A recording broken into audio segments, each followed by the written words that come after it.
What's going on, guys, and welcome back to another FPL video on the channel. And in today's one, we are going to be looking at my team selection for Gameweek 36. But of course, as you guys know, my season is done. We have nothing to play for, guys. The top 100k dream is well and truly over. It's dead and buried. It's finished. We have no chance of getting inside that top 100k. And as I said, I've got nothing to play for, bruv. But as you guys can see, man, Gameweek 35, what an absolute shit show it was. What an absolute disgrace, stinker of a game week it was, right? I only got 48 points, and to be honest with you, I took a -4, right? So I actually got 44 points in game week 35, which meant I got a red arrow down to 319k, man. It's done. It's done, guys. But yeah, I don't really know what to say. I mean, it was just terrible. It was a terrible, terrible week, right? The two players I bought in, Decore and O'Brien, for a -4, right? I bought in two Everton players who are playing against relegated Ipswich Town at home, and they got me a grand total of 0 FPL points, bro. If that doesn't sum up my season, then I don't know what does, right? But yeah, just it's just crazy. It's crazy, man. But as I said, I got nothing to play for. To be honest with you guys, I don't even know why I'm even making this video. But listen, I know there are some of you guys that do want to see, you know, what I do with my team for the rest of the season, which is, to be honest, why I'm here, right? If it wasn't for you guys, I'm telling you, I would have checked out already. I wouldn't even be looking at my FPL team right now. I wouldn't even be making transfers. I wouldn't even be changing my captain. I literally would have quit. Right, I would have forfeited the season. I would have forfeited the season if it wasn't for you guys. But I know some of you guys are telling me to just, you know, keep posting. So that is why I'm here, to be honest with you guys, uploading my team selection video, man. I don't even know why you guys want to see my team, because I'm a disgrace of an FPL manager. I'm a bum of an FPL manager, and I'm actually surprised you guys still want to see what I do in my team, right? But yeah, all I would have to say, any advice, whatever I do, just do the complete opposite, and I'm pretty sure your players will do well, right? Don't follow me. Do not follow me. If you want to do well, and if you want to get a green arrow in FPL, do not follow what I do, right? Because any move I make, any player I bring in, always ends in misery, guys. That's all I have to say, man. But listen, as I said, man, Game Week 35, yeah, it was terrible. It was terrible. I only got 2 returns in my whole team, and that was Alexander Isak and Ebrici Eze. And Nico Williams as well, to be fair, because I did play my bench boost. So 3 returns out of about 15 players, right? Yeah, not good at all. Everyone else stunk out the place. So yeah, listen, I don't really want to talk about Game Week 35 for long, to be honest with you guys. So yeah, let's just, you know, try and put that behind us, because it was a terrible week. So yeah, listen, with that being said, we're going to have a look at my team selection now and some of my transfer plans for Game Week 36. All right, guys, so let's go ahead and have a look at my team selection for Game Week 36, and we'll start things off with the goalkeeper and the back line. In goal this week, I'm going for Areola, and then we do have a back three of Nico Williams, O'Brien, and Ibrahima Konate. Now, look, I'm not going to lie, right? On paper, this defense absolutely stinks, in my opinion anyway. I don't really look at this defense and think, oh, I'm going to get some points this week, because when you look at the fixtures, it doesn't look great at all. I mean, I'm going for Areola this week, but look, it's Areola versus Raya, right? Raya's got Liverpool away, Areola's got Manchester United away. It's mid versus mid, it's shit versus shit, right? I don't think it matters who I go for in goal. They're both going to stink out the gaff, and they're both going to concede, in my opinion, right? But I'd say this week I do slightly prefer Areola over Raya, which is why I'm going for him. I think Nico Williams is great. That's fine. Leicester at home is a lovely fixture on paper. Nico Williams, he's got that attacking threat, can provide some attacking returns. So I actually don't mind Nico Williams this week. However, O'Brien, Fulham away on paper, not ideal. Right, not ideal, especially with Everton stinking up the place against relegated Ipswich. Right, I have to be honest, my expectations are not high for this Everton defense anymore after they let me down massively last week. So yeah, I wouldn't be surprised if Everton do concede. And then I got Konate against Arsenal at home. Will Konate even start number 1? I just think he's very susceptible to being rotated. And number 2, I just think, like, Liverpool, they're not really going to be trying as hard as they previously were before they had the league already wrapped up. With them having the title wrapped up already, I don't actually think their defense is a good option to go for in FPL anymore, right? So Konate, if I'm being totally honest, I might take him out. Right, there is a chance. I'm not 100% sure what I'm going to do with my transfers, what I'm going to do with my team, but I have a rough idea, right? And a few of the transfers I have thought of do include taking out Konate, right? And if I was to take out Konate, it would be probably for Ole Einar, right? I don't really mind Ole Einar as an option. I look at him, you know, with him coming back, right, to the Fulham, not to the Fulham, to the Nottingham Forest starting 11. I do look at him as a pretty decent option. And I think for the remainder of the season as well, Nottingham Forest have okay fixtures. You know, I think this Leicester at home fixture is great on paper. And, you know, Ole Einar's got the attacking threat as well. West Ham away, not too bad. And then Chelsea at home on the final day of the season. And I just think with Nottingham Forest fighting for top 5, you know, because they have something to play for, there's an incentive to go out there and just, you know, try and play to their very, very best, right? They're not one of the teams that have nothing to play for. They're not one of the teams that could be, you know, described as being on the beach, right? They are fighting for Champions League football. So, yeah, I don't really mind bringing in Ole Einar this week. And, you know, I've thought about it. It's not confirmed. I have thought about it. And yeah, as I said, if I was to bring in Ole Einar, it definitely would be for Konate, because I think Konate is just a non-entity in this team for me. I just don't think he offers much at all, especially with the fixtures that Liverpool do have. You know, they've got Arsenal this week. And then after Arsenal, they do have Brighton away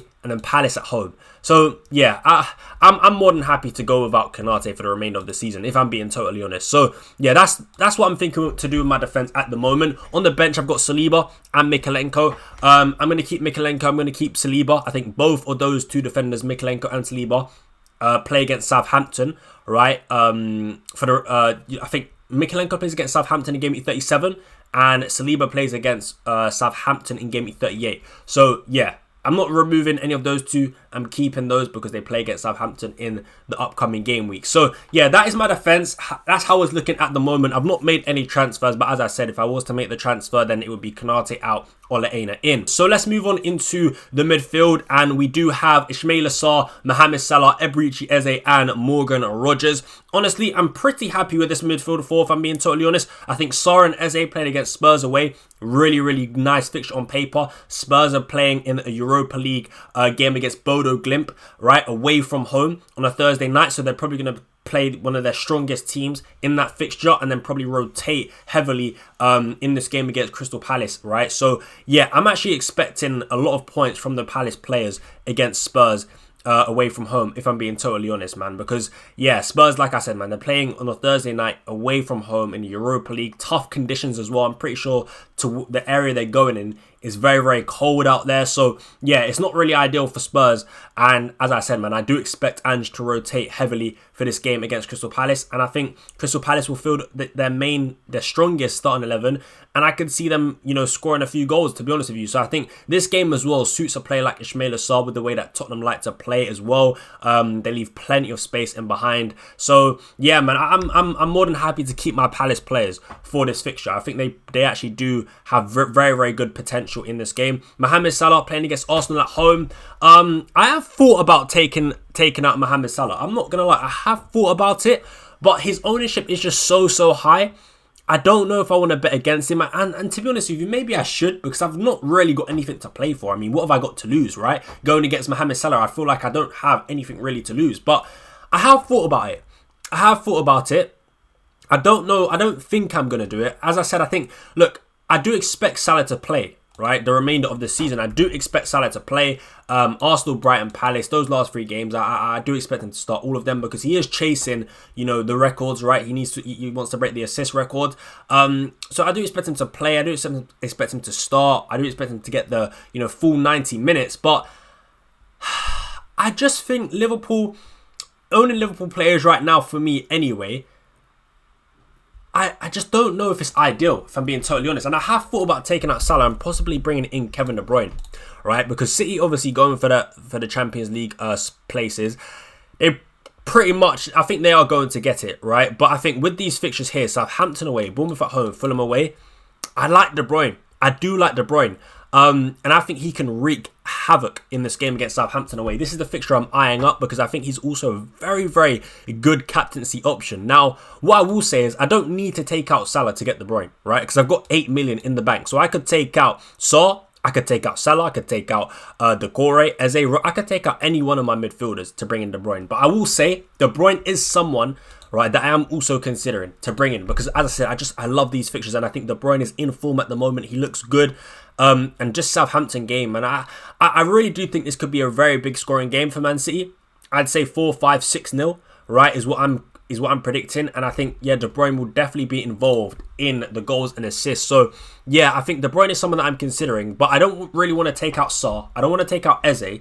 So, for me, it is between Salah and Rodgers to take out. But with that being said, let's move on to my front three. And we do have Alexander Isak, Omar Marmoush, and big boy Jean-Philippe Mateta. Now, I'm not going to lie, right? One of these forwards have to get replaced, right? Because there is one player that I really, really do want to bring in this week, right? And it's a man that has caused me nothing but pain and suffering week in, week out. This is a man that has destroyed my FPL rank week in, week out. And he goes by the name of Chris Woodinho, bruv. Yeah? Chris Wood. He is a player that I really, really want to bring in this week, right? I think he could get a hat-trick. I think he could get a minimum of 2 goals, right? He could definitely get a brace in this fixture against Leicester at home, right? So I really do want to bring in Chris Wood number 1, but also number 2, I want to make him my captain, right? So I think one of these forwards have to go, bruv. And the question is who? Now, if I look through it, right? Big boy Jean-Philippe Mateta, I don't think I can take him out, right, against Spurs. I just think this game for Palace is really, really good, and I can see them, I can envision them scoring quite a few goals. So I don't want to take out big boy Jean-Philippe Mateta. Omar Marmoush, although he is on fraud watch, I'm not going to lie, right, he's been stinking up the gaff quite a bit recently, bruv, right? He has been stinking up the place recently, right? In the last 3 games, he's got 2 points, 2 points, and 2 points. That's all I'm going to say. However, he does play against Southampton this week, so I don't think I can actively take out a player when he plays against Southampton, right? So with that being said, that then means Alexander Isak. For me, I look at the front three, I look at my options, and I feel like Isak is the one that does have to make way to bring in Chris Wood. Now, is that logical? Is that smart? You guys let me know. I don't know what I'm doing clearly this season, right? I'm ranked at 320k. So clearly I don't know what I'm doing.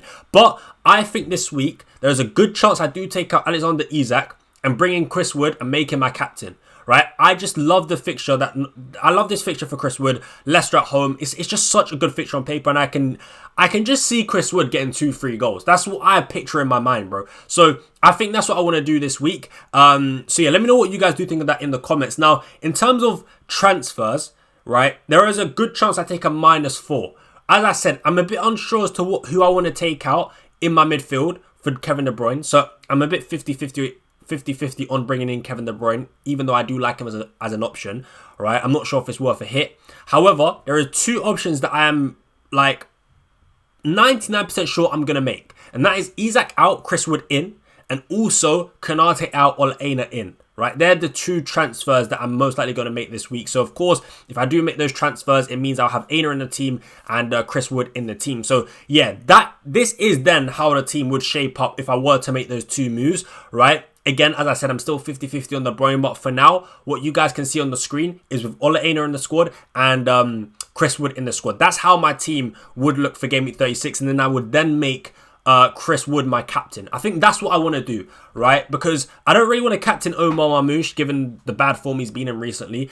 I mean, to be fair, I mean, Chris Wood hasn't really been setting the world alight. You know, he's not been amazing recently either, but I just think Chris Wood, his season, right, has just been incredible.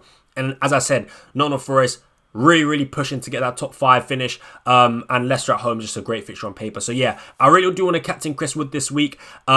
And yeah, that's pretty much the only transfer I'm thinking to do with my forwards. I do want to keep big boy Jean-Philippe Mateta. I think Spurs away is a good fixture. And I think, look, Omar Marmoush, he's playing against relegated Southampton. I'm not going to take him out. So yeah, this is how my team would be looking, assuming I do make those transfers, guys. That is going to be it for today's video, guys. Please let me know what you think on my transfers. What do you think of my team for this week? I think, look, it would be for a -4 hit, but those transfers definitely make the team look a little bit better, in my opinion.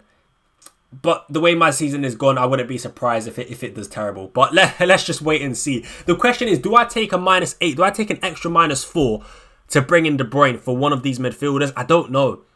Like, taking out Rodgers for a -4, I don't know if I want to do that. I feel like he could get a return against Bournemouth, man. I don't know. But anyway, listen, I'm going to stop waffling. I've probably spoken enough in this video. So yeah, thank you guys so much for watching. Smash a like on the video if you haven't already. Hit that notification bell so you never miss an upload. And I just want to say thank you for the amazing support on the channel recently. Even though I am proven to be a very terrible FPL manager, for some reason you guys still seem to watch me, and I appreciate you guys for that. So yeah, next season it will be much better. Next season we will definitely be fighting for a top 10k finish. Forget top 100k. Next season, top 10k.